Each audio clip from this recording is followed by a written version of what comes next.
So what is this? We gotta lift the energy. What's up? It's your boy. All right, so we released our first episode on Monday. A lot of people had a lot of good words to say, a lot of good feedback, a lot of words of support and appreciation and loving what we're doing. One person came out and said, really happy for what you're doing. Hope it goes well. But since you guys are named the Dodgeball Dudes, is all you're going to be talking about is just dodgeball? Because you guys are way more than just dodgeball. And we're like, that's true. We are way more than just dodgeball. So we thought we would do another segment, and we're gonna call it DNMs with the Dodgeball Dudes. DNMs with the Dodgeball Dudes. Yeah, this way we can get a bit more comfortable talking in front of the camera, less ums and ahs, and you get to see the real us. That's if we're gonna be the messengers, at least can sort of know who we are and what we do and what we're like, and if you want to support us, so you got to make sure we're not kids, right? Yeah, I think it's super important to know different sides of us, and I think that's like kind of the downside of social media. Sometimes you just see one side of a person and you don't really know the person as a whole. So this is the remedy for that. So DNMs with the Dodgeball Dudes. First of all, what deck of cards are you playing with? I am playing with the Cardistry-Con 2016 deck, which is something that I got in Germany. You guys know, if you watched the first episode, we went to Germany. This is where we got this deck of cards. What about you? I got the Virtuosos 2017s, the green back. Just got a funky pattern on both sides. Nice. But so smooth. Whew. We're not really strangers. If you watched the first episode, we did 2 cards right at the end of that episode, so you learned a little bit more about us, but we figured that that's a really good way to get to know us on an ongoing basis. And this game, We're Not Really Strangers, has like thousands of cards of questions and ideas, things to get to know someone better, so that you're not really strangers and you become more friends. So if you'd like to be our friends, then listen along. Yeah, we'll just keep going through the first level. So the first level is perception, and then later on we'll go through connection. Level 2 is connection, and level 3 is reflection. I reckon we go through all of level 1, then we go all of level 2, and then all of level 3. So this could be one of those things where the episode, as further along you go, it gets more like deeper and deeper. Because I think maybe the viewers that are watching, they'd like to have their own perceptions of us as well. Okay. So, shall we start with perception? The first card. Do you think plants thrive or die in my care? Explain. Well, I have a plant in the back right there. Is it live? It is alive. It's slowly dying. Because it's one of those plants where you have to like maintain it once in a while. I don't even know what the plant is called. It kind of looks like aloe vera, but it's like a really small one. But I feel like if I was a plant person... Oh wait, no, you need to guess for me. I need to guess for you. If you were more of a plant person, then you'd keep it alive. You do have one at the back, which does say something. I don't know what that something is, but it says something. What do you think it says? I feel like it's... Every time you get like a living thing, like a plant or a pet, it's an investment. Like you're investing like your time into it, your emotions, your caring, and if it dies, it's on you. So it's sort of like being a parent in a way as well, where you want to just like care for it and see it flourish over time. So do you think plants will thrive or die in your care? I reckon it would thrive in your care. I agree. Agree for me? Is that what you're saying? No, as in I agree for me. I agree with what you okay. said, because I think on the same lines as what you just said, like when you buy a plant, it's like a living thing. And the reason why I do have that plant is because I never used to like having a plant in my room, but then I think the minimalist in me wanted something green to like balance out all of the things that I have in my room. So that's why I have that one. But yeah, I think plants would survive in my care. What about my care? It's an interesting one. Because, knowing that you clean your room right before like a filming session or something, it's like your room could get really messy at times. Yeah. So I think if you had plants in your care, I'm thinking like indoor plants. Let's say you got like 10 plants. Maybe like 50% of them will be in good condition. And then maybe the other 50% you might lose like maintenance of. And that's purely just based on the assumption that your room is sometimes not organized. Yeah. It could lead to that for your plants. Sometimes you might be able to like keep on top of, managing the plants, but sometimes you won't be able to. I say it's like a 50-50. Yeah, I'd probably say it's a 50-50 too. But first of all, I wouldn't get a plant. Why not?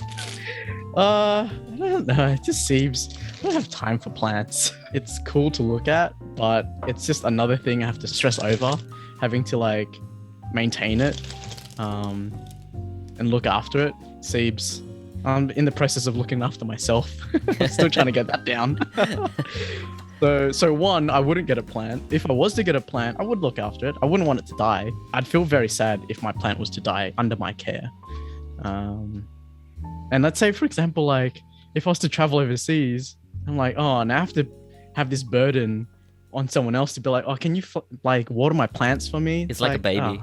It's like a pet. Yeah, it is. Yeah. So it's nice to look at. If it's cool to see it like grow. My mum's got a plant downstairs where it changes its positioning, or it changes how like the leaves are like upright or like bent over depending on the time of day. Wow. And depending on the weather too or something, which is quite interesting. Do you know that plant in Vietnam where like it's called the embarrassed plant or the shy plant? So like if you go up and you touch it, like it kills in. That's so cool. Yeah, it is like, actually so cool. I remember riding like on the back of a motorcycle and like holding my hand past it because like, oh, it's gonna kill. Yeah, I remember my first experience was in Vietnam as well with that, and then every time since, if we're going on a hike or whatever, I try to find stuff that looks very similar to it. I touch it to see if it works, but you can't find it. Anything. Doesn't. Very very cool plant actually, very interesting one. Next question. Yeah, let's do the next one. On a scale of 1 to 10, how messy do you think my car is? 1 being the cleanest and 10 being a complete disaster. Oh, wow. Speaking of mess. Oh, man. I'll give you a bloody 12. What? 10 is a complete disaster. Have you seen the, like, in America, like, say the people that, like, have, like, they eat, like, fast food and then they just throw it in the back or just like chuck it on the side or like do it in the front.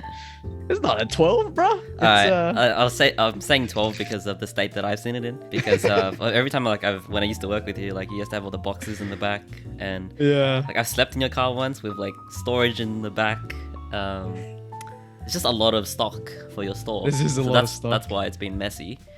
But I think if you didn't have that stock, I didn't think it'd be a 12. I think it'd maybe be like a 6. Yeah, I think because of the store, I always tend to have stock in it and boxes to transfer between stores or just moving things Christmas time especially. And then let's say we go dodgeball as well, dodgeball afterwards. Then I have like my dodgeball gear. Like I have like shoes and thongs, and it becomes like my second home. It becomes like my locker. Yeah. So yeah, it's very rarely clean. And even if I clean it, it'll just get messy like immediately, right after, which is not ideal, but Forget about it. Yeah, forget about it. I don't have a partner that's gonna complain and don't really give people lifts that much that really care if it's clean or not. I give Colin lifts all the time, and yeah, he's used to it. He's like, should I put a box on my lap? No, I'm sure I can Tetris it. I'm so good at Tetrising now, so. You should do. You should like drive for Uber. It'll be like the most funny drives. Like people get in the door and like, what the fuck? I think your car's normally relatively clean. Only thing I've seen is just in the back is just like playing cards and your skateboard and random things here and there. But most of the time, actually all of the time, it's pretty clean. So what's the number? Oh, there's a number, right? 1 being cleanest. 2? I don't know. Last time was it your car? When we went to get the camera? Mm-hmm. Yeah, I remember there was being something on the backside on the right. I don't really remember what it was. The thing is, I think it's actually not a 2. I feel like it's like a 4. I wasn't including the boot. Because if it's in the boot, like, you can't really see it, you know? I think it's a 4 Go on. because I think there's a lot of rubbish that compiles, but I don't chuck it out. I just shove it in the sides. And I just realized something. So with my car, you can see everything in my boot. You know what I mean? You can just look over and then you can see the stuff in the boot. But you can hide stuff in your boot and make your car look really clean. Exactly. It's because like I'm you're sitting shoving. inside. It's like I'm shoving stuff under the bed. Yeah. I remember when I was younger, I'm cleaning the toy room and I just literally sweep everything under the rug. And it looks so much cleaner. And then when I go to play with my toys, just lift it up and like, there it all is. I think the other reason/excuse I have is that I try to keep the store very, very clean. It's like a organized mess, and I try to be really OCD at the store. And what happens is, like, I might clean up the store really well, OCD to the point where everything's like in the right orientation. And then after a big wave of customers come in, then they mess everything up. Kids come in, they pick up stuff, they put it elsewhere, and I have to re-clean everything. So like a 9 to 5 job is like literally cleaning. So then when I come back to my car or home, I'm like, fuck, I don't want to clean some more. I'm done. I'm a cleaner like most You've of the like day fatigued. anyways. I have fatigued. At the store, there's that presentation, a look to uphold. Whereas at home in the car, I'm like, this is my space. Yeah. I don't need to display it to anyone. I think for me, like, a clean space is like a clear mind. Yeah. Like, I've noticed that when my space gets really messy, I can't think as clearly. One of the first things I'll do is, I kind of call it productive procrastination. If I'm doing something but I don't want to, I'll go clean, because I know that I am being productive, but it's like I'm procrastinating from the current task. Clear space, clear mind. I like that. Next question. Oh, this is just a reminder.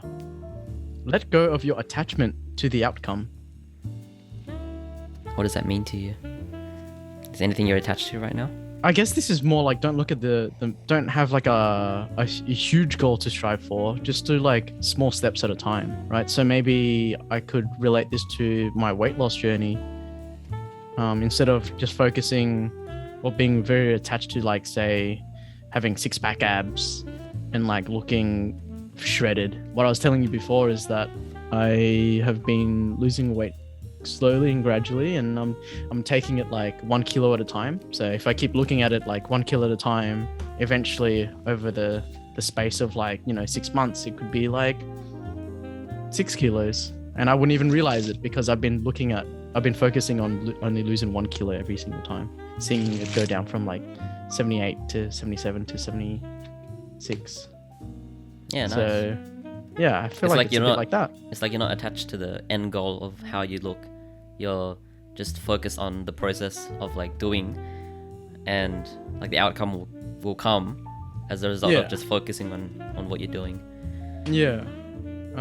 Like I told you before with the TikTok that I was doing, because I'd be, so in the TikToks that I have is jump rope stuff with like motivational quotes.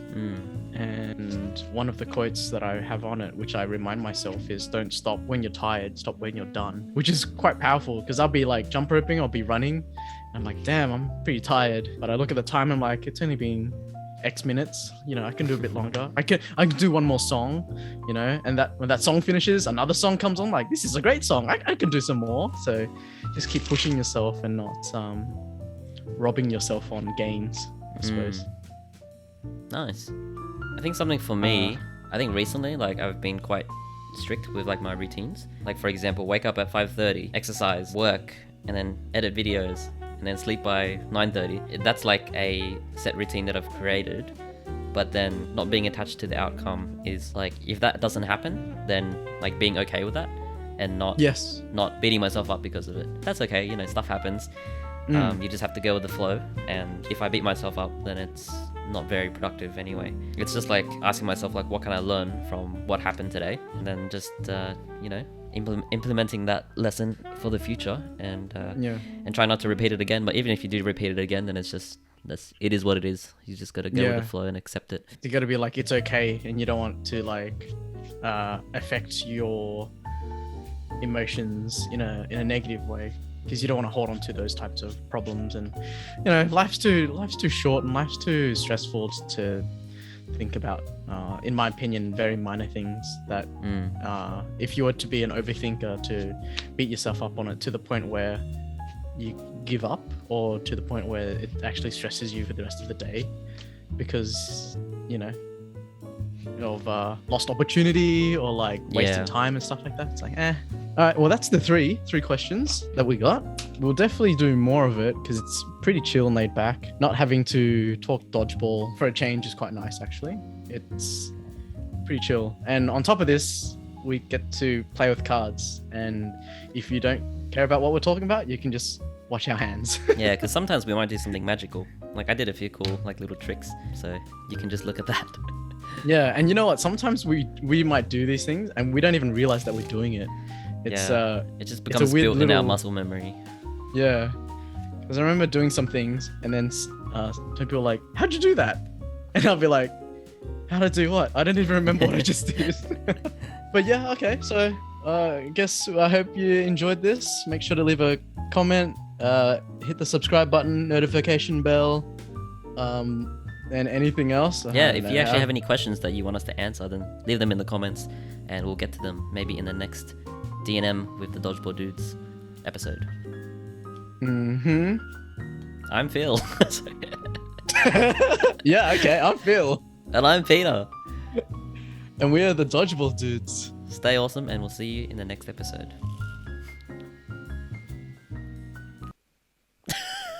I couldn't do it.